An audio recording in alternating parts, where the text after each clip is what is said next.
ഇന്ന് നമ്മൾ പറയാൻ പോണത് എൻ്റെ മുടിക്ക് കളറടിക്കാൻ പോയൊരു കഥയാണ് കേട്ടോ.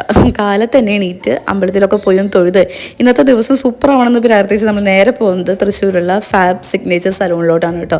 കഴിഞ്ഞ തവണ നമ്മൾ ഹെയർ കട്ടിന് ഇങ്ങോട്ട് വന്നിട്ടുണ്ടായിരുന്നത്. ഇവിടെയുള്ള ആൾക്കാരൊക്കെ സൂപ്പറാണ്, അടിപൊളിയാണെന്നൊക്കെ പറഞ്ഞ് എൻ്റെ ഫ്രണ്ട് ഇവിടേക്ക് വിളിച്ചു കൊണ്ടുവന്നിട്ടുണ്ടായിരുന്നു, ഓഫർ കാര്യങ്ങളൊക്കെ ഉണ്ടെന്ന് പറഞ്ഞിട്ട്. ഇത്തവണയും നമ്മൾ അങ്ങനെ ഇവിടെ തന്നെ വന്നിരിക്കുകയാണ്. എൻ്റെ ആഗ്രഹം എന്തായിരുന്നു വെച്ചാൽ എൻ്റെ ഹെയർ കളർ അങ്ങനെ എടുത്ത് കാണുന്ന ടൈപ്പ് ആകരുത്, സട്ടിലായിരിക്കണം, നല്ല ഭംഗിയുണ്ടായിരിക്കണം, വെയിലത്ത് നിൽക്കുമ്പോൾ മാത്രം തിളങ്ങി ഇങ്ങനെ കാണുന്നതായിരിക്കണം. അങ്ങനെയൊക്കെ ആയിരുന്നു. എന്നോട് പലരും ചോദിച്ചു പിന്നെ ഇതിനെ കളർ ചെയ്യുന്നതെന്ന്. പക്ഷെ എനിക്കിഷ്ടമാണ്. അപ്പോൾ ഭയങ്കര വൈബ്രൻ്റ് ആയിട്ടുള്ള കളറ് വേണ്ടാന്നായിരുന്നു കേട്ടോ. അപ്പോൾ ഇങ്ങനെ നല്ല ഭംഗിയുണ്ടായിരുന്നു, ഞാൻ വിചാരിച്ച പോലെ തന്നെ വന്നിട്ടുണ്ടായിരുന്നു.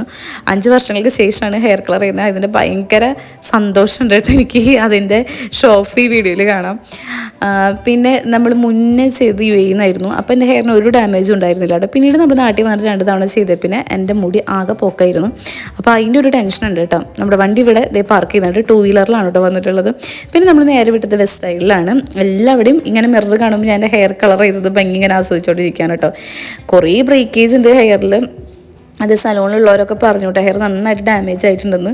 അപ്പോൾ എനിക്ക് വീണ്ടും ഒന്ന് ടെൻഷൻ കൂടി. ഇനി കളർ ചെയ്ത് കഴിഞ്ഞാൽ ഹെയർ വീണ്ടും ഫ്രിസി ആകും, ഒന്നും കൂടെ ഡ്രൈ ആകും. ഇനി പ്രൊഡക്ട്സ് ഒക്കെ ഒന്ന് മാറ്റി പരീക്ഷിക്കണം. പിന്നെ നമ്മൾ നേരെ വിശന്നപ്പോൾ നമ്മുടെ വടക്കേ സൈഡിലെ കുന്തത്തിലോട്ടാണ് കേട്ടോ പോയത്. അവിടെ നിന്ന് ഒരു ഹാഫ് അൽഫാമൊക്കെ വാങ്ങി കഴിച്ച് പിന്നെ നമ്മുടെ പുത്തമ്പള്ളിയുടെ തെരുവോരങ്ങളിൽ ഇങ്ങനെ കുറേ നേരം ഞങ്ങൾ അലഞ്ഞ് തിരിഞ്ഞ് നടന്നു. കുറേ ഷോപ്പിങ്ങും കാര്യങ്ങളും അല്ലറ ചില്ലറ ഐറ്റംസൊക്കെ വാങ്ങിക്കാനുണ്ടായിരുന്നു.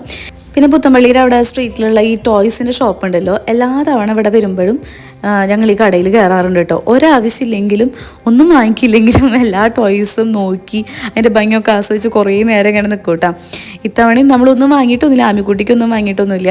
അവൾക്ക് ടോയ്സും കാര്യങ്ങളൊക്കെ ഉണ്ട്. ഇനിയിപ്പോൾ അവിടെ നിന്ന് അങ്ങോട്ട് നിറയെ പെരുന്നാളും പൂരവും കാര്യങ്ങളൊക്കെ അല്ലേ. അപ്പം എന്തായാലും അവളെ ഓരോന്നിനും കൊണ്ടുപോകുമ്പോൾ വാങ്ങിക്കേണ്ടി വരും. അതുകൊണ്ട് ഞാൻ അവിടെ നിന്നൊന്നും വാങ്ങിയില്ല. എല്ലാ തവണയും അവിടെ കയറി നോക്കാറുണ്ട് ടോയ്സും കാര്യങ്ങളൊക്കെ.